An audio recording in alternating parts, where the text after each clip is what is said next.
వైఎస్ఆర్ ఆ పేరు వినగానే అందరికీ కూడా ఒక ప్రేమ, ఒక ఆప్యాయతతో కూడిన ఒక పరిపాలనా విధానం గుర్తొస్తుంది. ఎందుకంటే పరిపాలనకి ఈరోజు మానవత్వాన్ని అద్ది ప్రతి ఒక్కరి గుండెల్లో చిరస్థాయిగా నిలిచిపోయారు వైఎస్ఆర్ గారు.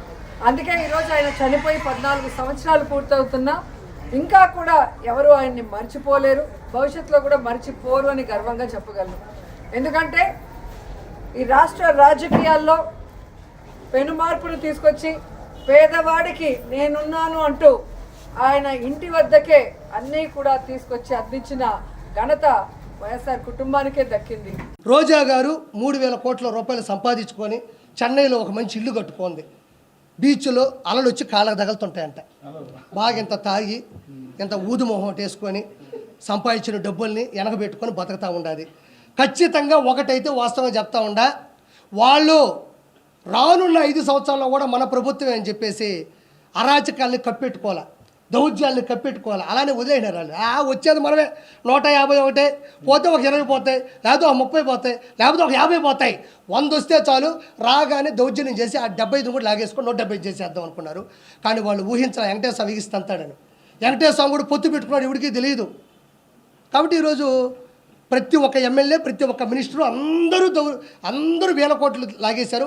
అందరి మీద కూడా ఛార్జ్ షీట్ ఫైల్ అవుతుంది, అందరి మీద కూడా కేసు పడుతుంది, కోర్టుకి వెళ్తారు. రెడ్ బుక్ అన్నారు. రెడ్ బుక్ అంటే ఏంటంటే ఎవరైతే తప్పు చేశారో వాళ్ళని లా ప్రకారం, రూల్ ప్రకారం, సాక్ష్యాల ప్రకారం వాళ్ళని పట్టుకుంటారని ఉద్దేశం. ఏదేదో పెద్ద చెయ్యక్కర్లే. అతి దారుణంగా కావాలని అదే పనిగా ఒక వెహికల్లో వచ్చి దారిలో పోతా ఉన్న పిల్లోడిని బైక్ ఆపి నిర్దాక్షిణ్యంగా కొట్టి హాస్పిటల్ పాలు చేస్తూ ఉంటే ఏమి సాధిస్తూ ఉన్నారు? ఇంతవరకు పులివెందుల్లో ఎప్పుడు ఇలాంటి సాంప్రదాయం లేదు. ఎన్నో ఎన్నికల్లో చేశారు, ఎప్పుడు పులివెందుల్లో ఇలాంటి సాంప్రదాయం లేదు. ఎన్నికలు అయిపోయిన తర్వాత ఓటు వేయని వారిని కొట్టే కార్యక్రమం ఎప్పుడు జరగల. రాష్ట్ర వ్యాప్తంగా కూడా ఒక భయాందోళన వాతావరణం క్రియేట్ చేయడం కోసం అని రాష్ట్ర వ్యాప్తంగా ఇదే చేయిస్తూ ఉన్నారు దగ్గరుండి. ఏం సాధిస్తారు దీనివల్ల? మీరు వేసే ఈ బీజం చేసే ఈ చెడు సాంప్రదాయం రేపొద్దున మళ్ళీ తెలుగుదేశం పార్టీ కార్యకర్తలకి చుట్టుకుంటుంది. చంద్రబాబు నాయుడు అనుకుంటా ఉన్నాడు తానేదో ఈ మాదిరిగా చేసి భయాందోళన క్రియేట్ చేసి వైఎస్ఆర్ కాంగ్రెస్ పార్టీకి ఓటు వేసిన వాళ్ళని కొట్టడం వల్ల ఒక తెలియని ఆనందం తనలో ఏదో పొందాలని చెప్పి అనుకుంటా ఉన్నాడు. రాష్ట్ర వ్యాప్తంగా ఒక భయాన్ని క్రియేట్ చేయాలని ప్రయత్నం చేస్తూ ఉన్నాడు. కానీ నేను చంద్రబాబు నాయుడు గారికి మరొక్కసారి కూడా చెప్తా ఉన్నా, ఒక చెడు సాంప్రదాయానికి నాంది పలుకుతూ ఉన్నారు. దయచేసి ఆపండి. ఆపకపోతే మాత్రం ఎల్లకాలం మీరే అధికారంలో ఉండరు. అధికారం మారిన రోజున ప్రజలు చంద్రబాబు నాయుడు గారు చేస్తూ ఉన్న ఈ అన్యాయాలను చూసి శిశుపాలని పాపాలు పండినట్టుగా ఆ పాపాలు చాలా వేగంగా పండుతూ ఉన్నాయి. అధికారం మారిన రోజున తాను చేస్తూ ఉన్న ఈ చెడు సాంప్రదాయం తనకే చుట్టుకుంటుంది. చాలా మర్యాదగా మాట్లాడదాం, అన్నీ చేద్దాం. కానీ మీరు అందుకు ఇందాక మనోహర్ గారు చెప్తున్నప్పుడు కూడా సబ్జెక్ట్ అవగాహన ఉన్నప్పుడు దానికి లాజిక్ అండ్ రేషనాలిటీ, దానికి రెటారిక్ యాడ్ అయినప్పుడు దాని తిరుగులేని ఆయుధం. దానికోసం తీవ్ర పదజాలం కానీ పరుష పదాలు కానీ మనం వాడాల్సిన అవసరం లేదు. అలాంటి భవిష్యత్తులో అలాంటి సమస్యలే వస్తే ఎప్పుడు మనకి పోరాటానికి సిద్ధంగా ఉన్న పార్టీ అది. పదవులను కూడా పక్కన పెట్టి ముందుకెళ్తాం, అలాంటి బలంగా నిలబడగలం. ఈ ప్రజాస్వామ్యాన్ని ఇప్పుడు ఈరోజు నేను రివ్యూస్ చేస్తూ ఉంటే ప్రతి చోట ఎంత అడ్డగోలుగా డబ్బులు ఖర్చు పెట్టేశారు, దోచేశారంటే పంచాయతీరాజ్ లెక్కలు చూస్తూ ఉంటే గుండె చెరువైపోతాం. 200 కోట్లు కనీసం పే చేయలేని పరిస్థితుల్లో ఒక 40 కోట్లు పే చేస్తే చాలా పెద్ద ప్రాజెక్టులు అయిపోతాయి.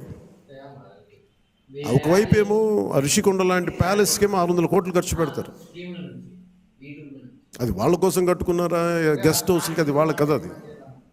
కానీ ఎప్పుడు ఏది ఖర్చు పెట్టాలి, ఎంత ఖర్చు పెట్టాలి అనే విఘ్నత లేదో వీళ్ళందరికీ అనిపించింది. మన క్యాంప్ ఆఫీస్కి తీసుకెళ్ళి మీరు బడ్జెట్ ఇచ్చి మీరు ఎంతైనా ఖర్చు పెట్టుకోండి, మీ క్యాంప్ ఆఫీస్ రెడీ చేసుకోండి అంటే నేను రూపాయి ఖర్చు పెట్టడం నాకు ఇష్టం లేదు అదనంగా ప్రభుత్వ ఖజానాకి.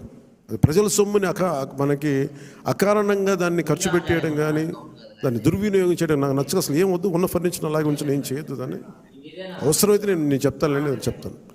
మోస్ట్ ఆఫ్ ద టైం వెళ్ళి నా ఫర్నిచర్ పట్టుకెళ్ళాను. ఉన్న ఫర్నిచర్ సరిపోతే పర్లేదు, రోడ్ల మీద కూర్చొని వచ్చాం, మనం వీధుల్లో కూర్చొని పోరాటాలు చేసాం, కూర్చొని చిన్నపాటి కుర్చీ ఉంటే చాలు, మళ్ళీ దానికి ఇంత సౌకర్యాలు అవసరం లేదు మాకని చెప్పి. అలాగే ఇది మనందరం కూడా చాలా బాధ్యతగా తీసుకోవాలి. అలాగే మన ఎమ్మెల్యేలకు కానీ మన పోటీ చేయని నియోజకవర్గాల్లో ఉన్న నాయకులందరికీ కానీ పార్టీని పటిష్టం చేయడానికి మీరందరూ మీ నియోజకవర్గాల్లో అందుబాటులో ఉండండి. జనవాణి కార్యక్రమాన్ని మీరు నిర్వహించండి. అలాగే కేంద్ర కార్యాలయానికి కూడా నేను ఒకటే మన అందరికీ హరిప్రసాద్ గారి ద్వారా విన్నవించాను. ప్రతి ఒక్కరు కూడా కేంద్ర కార్యాలయంలో ఒకరోజు మీరు ఉండాలి. ఎందుకంటే వాళ్ళు ప్రజల్ని తమ కుటుంబ సభ్యులుగా భావిస్తారు, అభిమానిస్తారు. వారికి ఏదైనా అయితే అది తమకైనట్టుగా తల్లడిల్లిపోతారు. కాబట్టి ఆ కుటుంబం అంటే అందరికీ కూడా మక్కువ. కానీ రాజశేఖర్ రెడ్డి గారు ఏ విధంగా అయితే తన పాదయాత్రలో ఒక ప్రభంజనాన్ని సృష్టించారో, ప్రజల కష్టాల్ని, రైతుల కష్టాల్ని, ముఖ్యంగా పేదవాడి కష్టాన్ని దగ్గర నుంచి చూసి అవన్నీ దూరం చేయాలి అని ఒక నిర్ణయం తీసుకొని ముఖ్యమంత్రి అయిన తర్వాత ఆయన చేపట్టిన అనేక చారిత్రాత్మక నిర్ణయాలతో, సంక్షేమ పథకాలతో మరి ప్రతి ఒక్కరి గుండెల్లో కూడా ఈరోజు నిలిచిపోయారు. ఈరోజు హాస్పిటల్లో మరి సేవా కార్యక్రమాలు చేయడం జరుగుతుంది వైఎస్ఆర్ గారి జయంతి సందర్భంగా.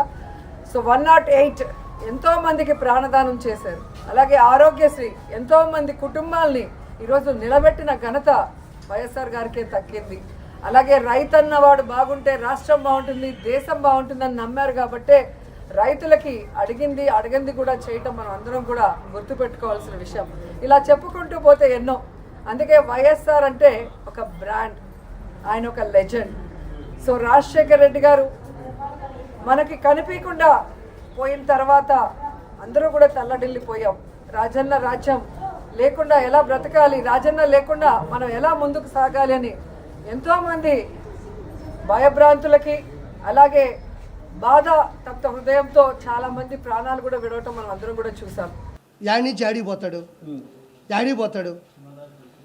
టిట్కో ఇల్లు ఇవ్వకుండా నువ్వు నేను మంచి చేస్తానని చెప్పగలడా? అన్నా క్యాంటీన్లన్నీ రద్దు చేసి అన్నా క్యాంటీన్లు పగల కొట్టి నీకు అన్నం పెట్టాడని చెప్పగలడా?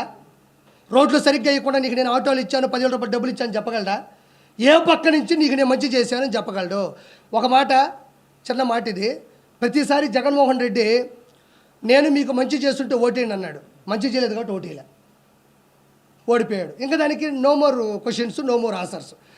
నేను మీ కుటుంబాల్లో మంచి చేస్తుంటే ఓటేయండి అన్నాడు, ఓటేయలే, ఎందుకంటే మంచి చేయలే. రెండో పాయింట్, నీ బిడ్డ 99% అన్నీ కంప్లీట్ చేశాడు అన్నాడు. నేను ఈరోజు ఒక మాట చెప్తున్నా, 99% అన్నాడు, మిగతాది 1% ఉంది కదా, ఆ 1% ఏమనుకుంటున్నారు?